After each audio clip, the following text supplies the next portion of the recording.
Righty. Hello, hello, hello. Welcome. Just trying to get Instagram on. I think it's on, but I'm not sure. Let me just make sure. There we go. Cool. It is.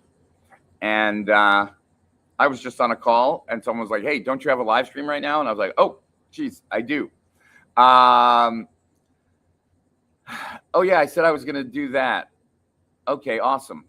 So Sean said, Rich, please share the story with Jay Abraham and Harlan Kilstein about the two options to react when someone disappointed you. Cool. That's what I'm going to do. I was wondering what I was going to talk about, and that is an easy one since I'm here in my house. Hold on, not in front of my office. We spoke about having a Substack master doc for strategy. Does each vault in Obsidian contain its own brain MD file, and would it have its own master doc for strategy? Let me answer this quick. Every vault that I have in Obsidian has its own agents.md file and claude.md file. But then even subfolders will potentially have an agents.md folder and a claude.md folder. So for example, my primary workplace, right, is an Obsidian vault called Active Brain. And inside, so Active Brain has an agents MD, a claude.md, etc. But then inside of Active Brain is a folder called 00 projects. And when you open 00 projects, inside of that are about 100 different project files. These are all the projects I'm working on or have worked on and haven't closed out yet. There's a agents.md, claude.md file in that folder that explains this is where we start all projects, right? It also said that in the regular MD files that use the project folder to start all projects. Then there's a listing of all the projects in that project folder. There's a explanation of what the work that we do in this folder is and what happens when we're finished. So if I'm building a skill or an agent, then when I'm done, it has to be packaged, it has to go to student resources, and it has to be audited several times. If I'm building something for myself, it goes down a different path. If I'm creating content, it goes down a different path.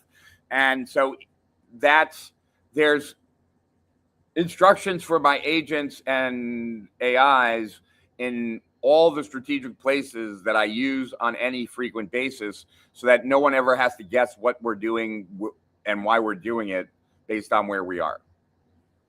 So hopefully that helps Mahatma. And my dog is resting. So anyway, I am, let me share this story real quick. And I think it's very educational.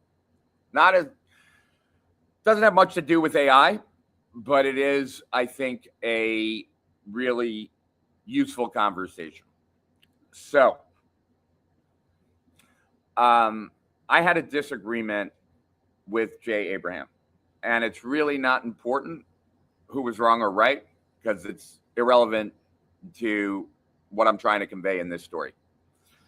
But I felt I was right, and my fear is that subconsciously Jay might think I'm right too, and if that's the case, then if Jay screws me at a 40K, at some point in his mind, he's got to justify it. And I've made millions and millions of dollars in my relationship with Jay. I have learned a tremendous amount as well. We've partnered on a bunch of things and made tons of money together. And so I don't want to lose the relationship for $40,000. But I got to give Jay a way out, and it has to be a real way. So I go to Jay and I say, okay, I think you owe me $40,000. You don't think you owe me $40,000. I have a way that I think we can both come out okay on this. And he's like, what do you think? What are you thinking? And I'm like, look, one of my favorite books on marketing, period, is the Mr. X book. This was right after I did the Manifesto. So I said, I would like to give all my clients your book. that'll put your book in front of, several thousands of people who just paid several thousands of dollars. I want to buy them from you at cost. I want to buy them from the printer, not from you. And if you let me buy them at cost, we'll be even. And he was like, yeah, that works for me. Now, it worked for me because I had just sold BGS. And this was right after the Manifesto. And there was no e-learning platforms back then. We had to build the first one that would drip out content. So before that was ready, we were actually using a forum and opening up threads like this week's module, right? Or this month's module. And so I told people towards the end of month one, I was trying to get them this book for free, this $400 book. And so that helped retention stick for month two. Month two, I told them the whole story of trying to get it, and that I finally locked it in, and that they were going to get it in month three. And so that helped retention dramatically for those 3 months. It gave Jay a way out so that we would be even. And I benefited because I kept my clients in the program. And this $400 book, I paid like $3 or $4 or $5 for the printing, and that was it. Great. So that's how I dealt with it. And that was close to 20 years ago. And since then, I've literally, I'm sure, made more than $10 million in my relationship with Jay, as he has too, right?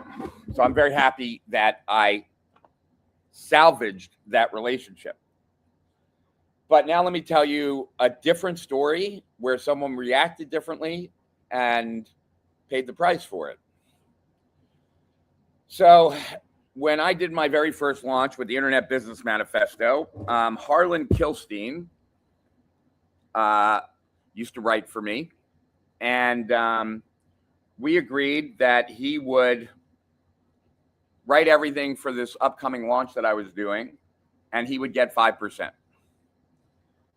And he took on a client the week before my launch that he solely dedicated to for 10 grand.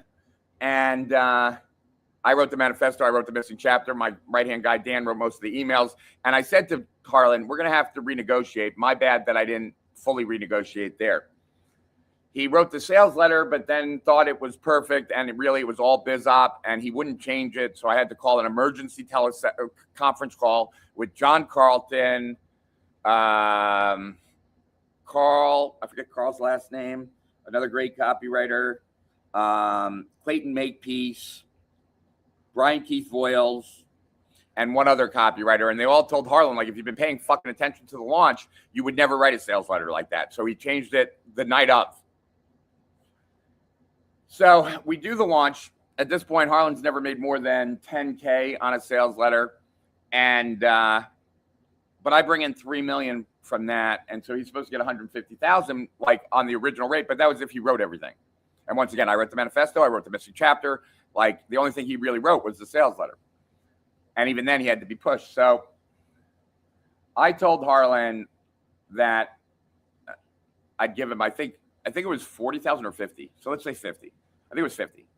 So I paid him 50,000, and Harlan decided that he was going to try and make my life a living hell. Unfortunately, I was the Alex Hormozy of the time in 2006, so he could not make my life a living hell. He was like a gnat. But I had thousands and thousands of entrepreneurs as clients. And every week, clients would ask me for a reference to a copywriter. I literally got asked every week, numerous times, to recommend a copywriter. And all Harlan would have had to have done is said, you know, Rich, I think you still owe me the 150. Okay, you're giving me the 50, but I'd really like you to figure out a way maybe that you can make me whole that doesn't cost you money. And had he said that, I would have, and we would have been clean. And I probably would have sent them about $2 or $3 million worth of copywriting work over the next 2 or 3 years when I was at my very peak. But instead, I didn't. Instead, I said, I'll tell you who never to use. And so, same story on one side, I was the disappointed person and figured out a way to get that other person off the hook without costing them any money. And I've made tens of millions of dollars because of it. The other side, the other story, I'm on the other side of the equation. I could have sent millions of dollars worth of business and purposely did not.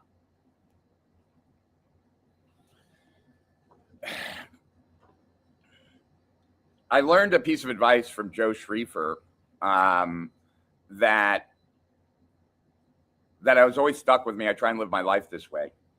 That you learn a lot more about a person at the end of a relationship when they have no reason to do anything other than what they want than at any other time in the relationship. So I try and live my life to that standard. That like when a client is leaving our mastermind, I want to make sure that they leave like where we over deliver that last month and really leave them right. Not because we need to, but because that's where we get a chance to prove how we really are. Like when it's already like the decision's already made and now we're just here to support you. So that's the story. And hopefully you got value out of that story. It's a story that I've told lots of people and clients of mine because I think you can learn from it. When someone disappoints you and they're aware that they're disappointing you, and part of that is based on some miscommunication or lack of understanding, instead of closing the door to that person, leave the door slightly open with the opportunity for them to make it up to you in a way that maybe doesn't cost them anything. It could be one of the smartest decisions you make. I certainly, had I not done that, Jay wouldn't have been at my house this past week and we wouldn't have done a Connect the Dots event that was very successful. But like, we wouldn't have partnered as consultants years ago if I hadn't done that. We wouldn't have done certain programs together if I hadn't done that. So it literally has really paid me huge, huge dividends. So that's the story for today. And thanks for showing up. And you can always put your questions in here and I'll see them for tomorrow. And yeah, to higher profits and beyond, this is Rich Sheffrin, over and out.